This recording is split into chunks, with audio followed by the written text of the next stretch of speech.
Now, we are being joined by our correspondent, Nicola Smith, for a ground report from Taiwan. Nicola, welcome to WION. Now, this report has caused a major panic, isn't it? The death figures is almost 40 times than what the Chinese government has officially been saying.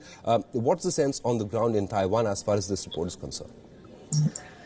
Well, the sense on the ground is that this report lacks credibility. I mean, we have to be very careful about calling it a leak.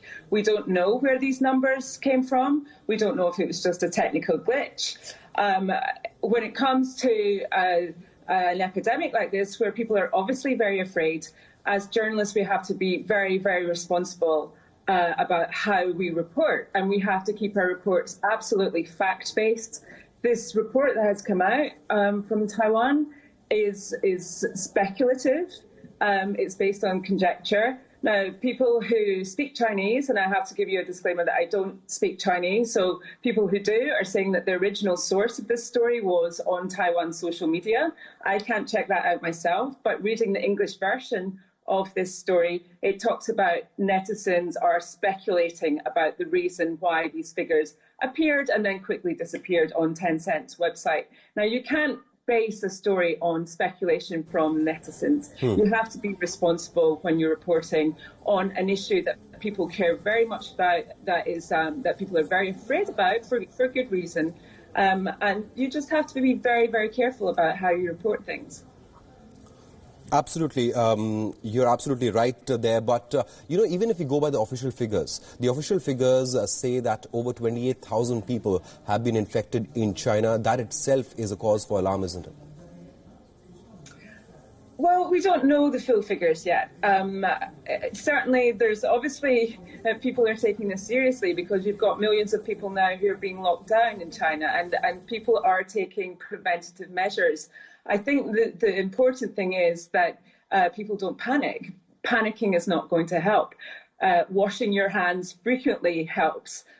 Practicing good hygiene helps. And now you've got the World Health Organization who are on the ground in China. They're helping the Chinese authorities to try to contain the virus. You've got multiple expert scientists, national governments all over the world who are putting procedures in place to try and stop the spread of this virus. And we have to also remember that currently the figures show a lower mortality rate. It's much lower than, say, the SARS epidemic of 2003. Many people are recovering. And I think, we do have to just keep focusing on the facts. Absolutely. We do focus on the facts, but like you were mentioning, this report certainly has created quite a buzz on social media as well, because a lot of people are wondering whether the Chinese government is hiding the real scale of this epidemic. I understand the skepticism about the Chinese government because for the first month of this health crisis, things were covered up, and for whatever reason, valuable information did not reach the top of the chain, or nothing was done. Things were not, precautions and prevention was not put in place on time. So I understand people's skepticism. At the same time, you can't just go online and randomly speculate about things without the facts. And I really don't find it credible that the World Health Organization, who are now on the ground in China, would be complicit in covering up 25,000 deaths. I just don't see that as a credible possibility. It's a fast-moving situation. It's an epidemic. It's not yet over. So, of course, the figures are changing all the time, and probably we don't know the true picture. I don't necessarily think that is evidence of a cover-up. It's just that it's a very rapidly developing situation on the ground. Absolutely. At the same time, World Health Organization, Nicola, had praised China as well for their efforts to quickly acting to contain the spread of this virus.